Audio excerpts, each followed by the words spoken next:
Organic chemistry में कुछ बनाना एक बहुत ही कुशल कारीगर होने जैसा है। हाँ। आपके पास औजारों का एक पूरा बक्सा है और हर औजार एक खास काम के लिए बना है। आज हम एक बहुत ही ज़रूरी पुर्जा यानी एल्किल हलाइड बनाने वाले औजारों पर बात करने वाले हैं। बिल्कुल। ये वो मॉलिक्यूल है जो आगे चलकर अनगिनत दूसरे मॉलिक्यूल्स बनाने के लिए एक तरह से लॉन्च पैड का काम करते हैं। बिल्कुल। और आज हम यही देखने वाले हैं कि अलग अलग शुरुआती मटेरियल से, जैसे अल्कोहल या एल्कीन से, ये एल्किल हलाइड बनाए कैसे जाते हैं। लेकिन ये सिर्फ रेसिपीज की लिस्ट नहीं होगी। अच्छा। खेल सारा इस बात का है कि सही तरीका कैसे चुना जाए। ये इस पर निर्भर करता है कि हमें कौन सा हैलोजन चाहिए, क्लोरीन, ब्रोमीन या कोई और। हमारे शुरुआती मॉलिक्यूल का स्ट्रक्चर कैसा है और सबसे जरूरी, हम रिएक्शन के 3D नतीजे पर कितना नियंत्रण चाहते हैं। सुपर पावर देता है। तो सबसे पहले सबसे आम औजार उठाते हैं, अल्कोहल से शुरू करना। यानी एक ROH मॉलिक्यूल से OH ग्रुप को हटाकर उसकी जगह एक हैलोजन X लगा देना। सुनने में तो ये बहुत सीधा लगता है, पर मुझे शक है कि ये इतना आसान होगा नहीं। इसमें कोई पेंच जरूर होगा, है ना? इसमें एक बहुत ही बुनियादी पेंच है। अल्कोहल का जो हाइड्रोक्सिल यानी OH ग्रुप है, वो केमिस्ट्री की भाषा में एक बहुत ही खराब लीविंग ग्रुप है। अच्छा। मतलब वो अपनी जगह छोड़कर जाना ही नहीं चाहता। वो कार्बन से बहुत मजबूती से जुड़ा रहता है। तो हमारा पहला काम हमेशा उस OH को एक अच्छे लीविंग ग्रुप में बदलना होता है। और वो कैसे करते हैं? और सबसे अच्छा तरीका है उसे पानी में बदल देना, H2O में, क्योंकि पानी एक बहुत ही स्थिर और खुश मॉलिक्यूल है जो आसानी से अलग हो जाता है। ठीक है, तो उसे पानी में कैसे बदलते हैं? मान लीजिए हम हाइड्रो एसिड जैसे HCl या HBr का इस्तेमाल कर रहे हैं। ये उस OH ग्रुप के साथ क्या करता है? एसिड का प्रोटॉन H+ अल्कोहल के ऑक्सीजन पर जाकर जुड़ जाता है। इससे -OH ग्रुप बन जाता है -OH2+। ओह! अब ये असल में एक प्रोटोनेटेड पानी का मॉलिक्यूल है जो जाने के लिए तैयार है। इसके बाद जो होता है वो इस बात पर निर्भर करता है कि अल्कोहल किस तरह का है, प्राइमरी, सेकेंडरी या टर्शरी। और यहीं पर शायद रास्ते अलग-अलग हो जाते हैं। हाँ, टर्शरी अल्कोहल के बारे में सोचिए। जैसे ही -OH2+ ग्रुप यानी पानी निकलता है, वो पीछे एक टर्शरी कार्बोकेटाइन छोड़ जाता है। एक पॉजिटिव चार्ज वाला कार्बन। हाँ, जो 3 दूसरे कार्बन से घिरा है। ये बहुत स्थिर होता है, इसलिए आराम से बन जाता है। फिर हैलाइड आयन आकर उस पर जुड़ जाता है। ये 2 स्टेप का प्रोसेस है जिसे हम SN1 मैकेनिज्म कहते हैं। लेकिन प्राइमरी अल्कोहल में? वहाँ ऐसा नहीं हो सकता, बिल्कुल नहीं। उसका कार्बोकेटाइन इतना अस्थिर होता है कि वो बनेगा ही नहीं। तो वहाँ हैलाइड को एक ही झटके में पीछे से हमला करके पानी को बाहर निकालना पड़ता है। एक सिंगल कॉन्सर्टेड स्टेप, जिसे SN2 कहते हैं। एक मिनट, आपने कार्बोकेटाइन का जिक्र किया। मैंने पढ़ा है कि ये इंटरमीडिएट सिंथेसिस के नजरिए से एक बुरे सपने जैसा हो सकता है। हाँ, हो सकता है। ये एक बड़ी समस्या खड़ी करते हैं जिसे पुनर्विन्यास या रीअरेंजमेंट कहते हैं। हाँ। इसका मतलब क्या है? ये इस तरीके की सबसे बड़ी और सबसे निराशाजनक सीमा है। कार्बोकेटाइन स्थिरता का भूखा होता है। ओके। अगर उसे लगता है कि बगल वाले कार्बन पर शिफ्ट होकर वो ज्यादा स्थिर हो सकता है, जैसे एक सेकेंडरी कार्बोकेटाइन से एक टर्शरी कार्बोकेटाइन बनना, तो वो एक पल भी इंतजार नहीं करेगा। एक हाइड्रोजन या एक पूरा एल्किल ग्रुप अपनी जगह बदल लेगा। मतलब मॉलिक्यूल अपने आप ही अपना ढांचा बदल रहा है। इसका मतलब तो ये हुआ कि हम जो बनाना चाहते हैं वो बनता ही नहीं है। बिल्कुल। हैलोजन उस कार्बन पर जुड़ने के बजाय जहां से OH निकला था, कहीं और ही जाकर जुड़ जाता है। तो फिर तो प्रोडक्ट्स का मिक्सचर मिलेगा। हाँ, और आपको एक प्रोडक्ट की जगह कई अलग अलग प्रोडक्ट्स का मिश्रण मिलता है। आपका सारा नियंत्रण खत्म हो जाता है। इसीलिए प्राइमरी और सेकेंडरी अल्कोहल के लिए जहां हमें इस रीअरेंजमेंट से बचना है, हमें ऐसे औजारों की जरूरत पड़ती है जो कार्बोकेटाइन बनने ही ना दें। तो वो कौन से खास औजार हैं जो इस सिरदर्द से बचाते हैं? यहाँ हमारे पास कुछ बहुत ही शानदार रिएजेंट्स हैं जो SN2 रास्ते से काम करते हैं। जैसे अगर एल्किल ब्रोमाइड बनाना है तो फॉस्फोरस ट्राइब्रोमाइड PBr3 बेहतरीन है। अच्छा। ये हमेशा पीछे से हमला करता है, जिससे कॉन्फ़िगरेशन का पूरा उल्टाव मतलब इन्वर्जन होता है और रीअरेंजमेंट का कोई खतरा नहीं रहता। लेकिन असली जादूगर है थायोनिल क्लोराइड SOCl2। SOCl2 में ऐसा क्या खास है? मैंने सुना है कि इसके साथ हम एक ही शुरुआती मॉलिक्यूल से दो बिल्कुल उल्टे 3D नतीजे पा सकते हैं, बस एक छोटी सी चीज बदलने से। ये तो किसी जादू की तरह लगता है। ये ऑर्गेनिक केमिस्ट्री में नियंत्रण की ताकत का सबसे सुंदर उदाहरण है। देखिए, अगर हम सिर्फ SOCl2 इस्तेमाल करते हैं तो रिएक्शन एक बहुत ही अनोखे मैकेनिज्म SNI से होता है। SNI? हाँ, I का मतलब है इंटरनल रिटर्न। इसमें क्लोराइड मॉलिक्यूल के अंदर से ही उसी तरफ से जुड़ता है जहां से लीविंग ग्रुप निकलता है। नतीजा 3D कॉन्फ़िगरेशन जैसा था वैसा ही बना रहता है, जिसे हम रिटेंशन कहते हैं। ये तो कमाल है। लेकिन फिर हम इसे उलट कैसे सकते हैं? वो छोटी सी चीज क्या है जिसे बदलने की बात हो रही थी? एक चुटकी पिरिडीन। पेरिडीन? हाँ, अगर हम SOCl2 के साथ थोड़ा सा पिरिडीन मिला दें तो पूरा खेल बदल जाता है। पिरिडीन एक बेस है जो SNI रास्ते को ब्लॉक कर देता है। वो क्लोराइड आयन को इंटरमीडिएट से खींचकर आजाद कर देता है। ओह, तो अब क्लोराइड फ्री है। एग्जैक्टली अब वो आजाद क्लोराइड एक बाहरी न्यूक्लियोफाइल की तरह काम करता है और उसे पीछे से हमला करने के अलावा कोई चारा नहीं बचता। मैकेनिज्म पूरी तरह SN2 हो जाता है और हमें कॉन्फ़िगरेशन का पूरा उल्टाव, इन्वर्जन मिलता है। वाह, मतलब एक छोटा सा एडिटिव ये तय करता है कि हैलोजन सामने से जुड़ेगा या पीछे से। ये सच में नियंत्रण की पराकाष्ठा है। तो अल्कोहल के साथ सबसे बड़ा सिरदर्द है कार्बोकेटायन का अपनी जगह बदलना। हाँ, क्या कोई ऐसा तरीका है जिसमें हम इस झंझट से पूरी तरह बच सकें? शायद अगर हम अल्कोहल की जगह एल्कीन से शुरू करें? हाँ, एल्कीन से शुरू करना एक बिल्कुल अलग रणनीति है। यहाँ हम कार्बन-कार्बन डबल बॉन्ड पर हाइड्रोहेनिक एसिड HX जोड़ते हैं। ठीक है। लेकिन यहाँ एक नई चुनौती सामने आती है, नियंत्रण की एक नई लड़ाई। डबल बॉन्ड में 2 कार्बन होते हैं। सवाल यह है कि हाइड्रोजन किस कार्बन पर जुड़ेगा और हैलोजन किस पर? और यहीं पर मार्कोविनिकॉव का मशहूर नियम आता है ना? बिल्कुल। जो कहता है कि हैलोजन उस कार्बन पर जुड़ेगा जिस पर पहले से कम हाइड्रोजन हो। इसके पीछे का लॉजिक क्या है? इसके पीछे भी वही पुराना खिलाड़ी है, कार्बोकैटायन की स्थिरता। फिर से वही? हाँ, फिर से। रिएक्शन का पहला कदम होता है डबल बॉन्ड का एसिड से एक प्रोटॉन लेना। प्रोटॉन इस तरह से जुड़ता है कि ज्यादा स्थिर कार्बोकैटायन बने, और ज्यादा स्थिर कार्बोकैटायन ज्यादा सब्स्टिट्यूटेड कार्बन पर ही बनता है। और फिर हैलाइड आयन उस पर हमला कर देता है। सही। लेकिन इसका मतलब ये भी है कि अगर मौका मिला तो यहाँ भी रीअरेंजमेंट हो सकता है। तो ये मार्कोविनिकॉव का रास्ता हुआ। लेकिन अगर हम इसका उल्टा करना चाहें तो अगर हमें हैलोजन को उस कार्बन पर जोड़ना हो जिस पर ज्यादा हाइड्रोजन है, मतलब एंटी मार्कोवनिकॉव एडिशन, ये कैसे संभव है?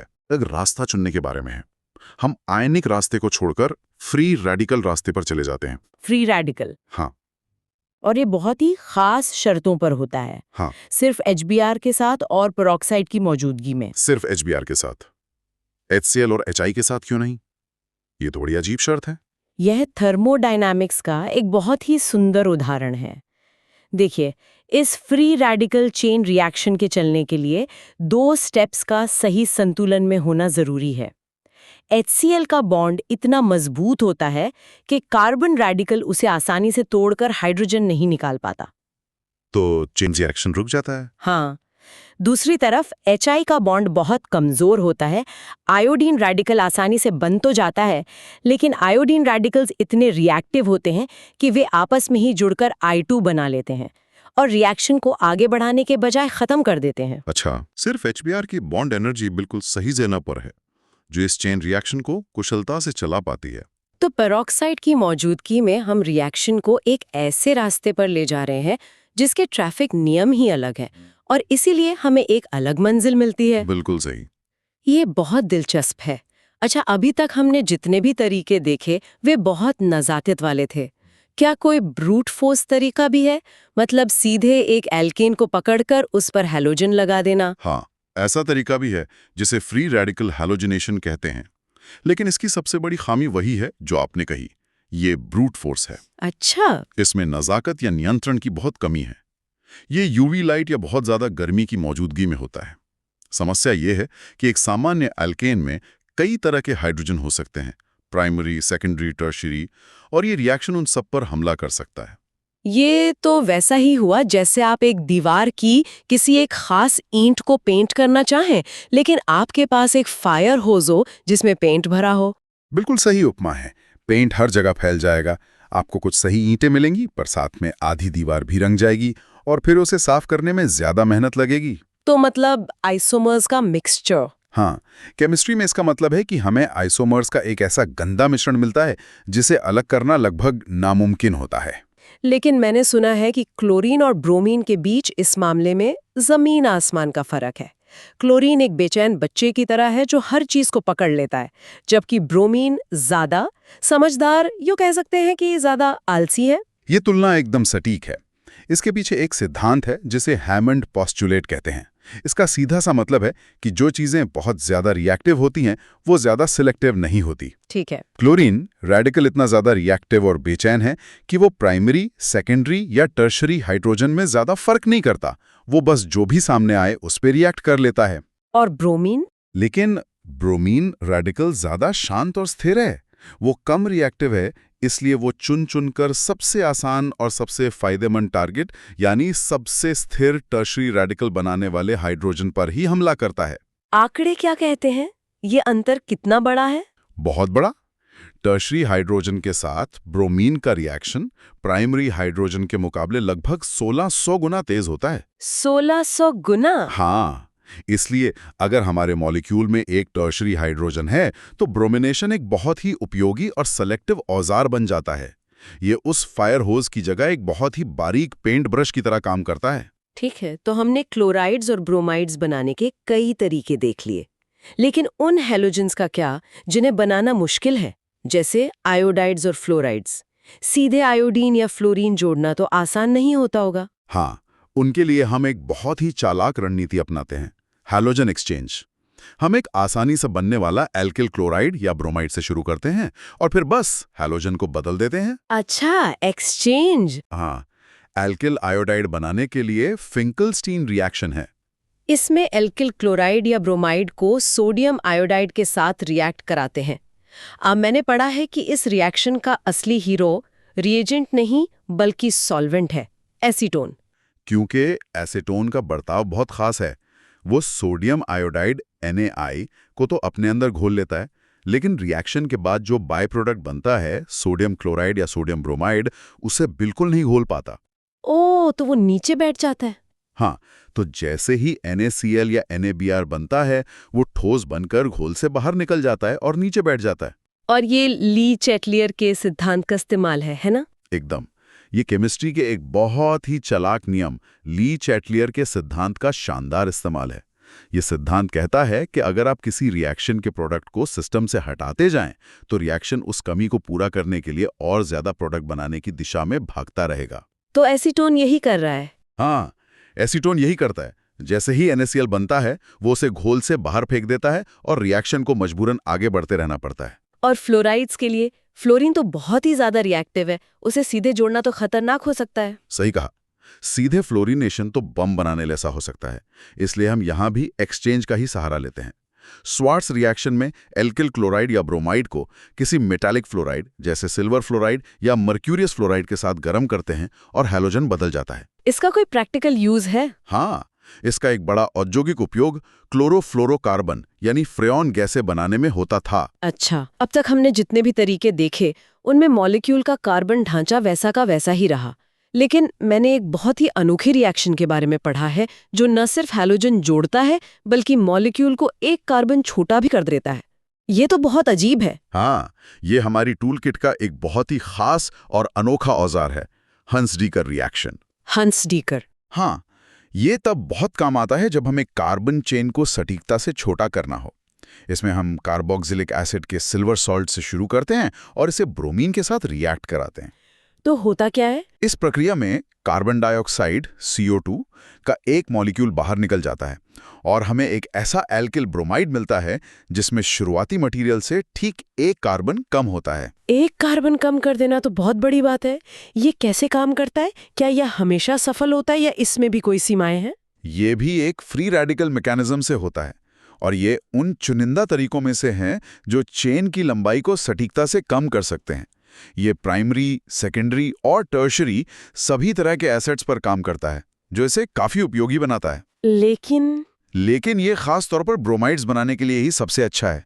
ये एक खास समस्या के लिए बनाया गया एक खास औजार है, जब आपका शुरुआती मटेरियल आपके टारगेट से बस 1 कार्बन बड़ा हो। तो आज की चर्चा से ये साफ है कि एक केमिस्ट सिर्फ एक वैज्ञानिक नहीं, बल्कि एक रणनीतिकार भी होता है। बिल्कुल। उसे अपना शुरुआती बिंदु देखना होता है, अपना अंतिम लक्ष्य तय करना होता है और फिर अपने टूल किट से बिल्कुल सही औजार चुनना होता है।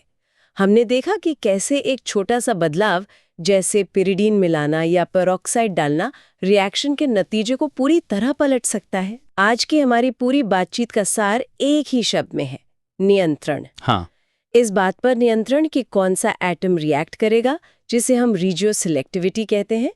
इस बात पर नियंत्रण कि मॉलिक्यूल का 3D स्ट्रक्चर कैसा बनेगा, स्टीरियो सिलेक्टिविटी। और इस बात पर नियंत्रण की अनचाहे बाय प्रोडक्ट्स न बने। यही ऑर्गेनिक सिंथेसिस की कला है, सही परिस्थितियों का चुनाव करके मॉलिक्यूल को वही करने के लिए मजबूर करना जो हम चाहते हैं। और जाते जाते एक विचार छोड़ जाते हैं। हमने CX बॉन्ड बनाने की इतनी सारी बातें की, लेकिन अल्काइल हैलाइड्स की असली कहानी तो तब शुरू होती है जब अगले स्टेप में इन बॉन्ड्स को तोड़ा जाता है। सही कहा, ये बेहतरीन बिल्डिंग ब्लॉक्स हैं जो अनगिनत दूसरे रिएक्शंस का आधार बनते हैं। आज की हमारी चर्चा तो बस मुख्य कार्यक्रम के लिए मंच तैयार कर रही थी। बिल्कुल। सोचने वाली बात यह है कि ये अल्किल हाइलाइड्स जो बनाना हमने आज सीखा, आगे चलकर कौन कौन से अद्भुत बदलावों और मॉलिक्यूल्स की दुनिया का दरवाजा खोलते हैं।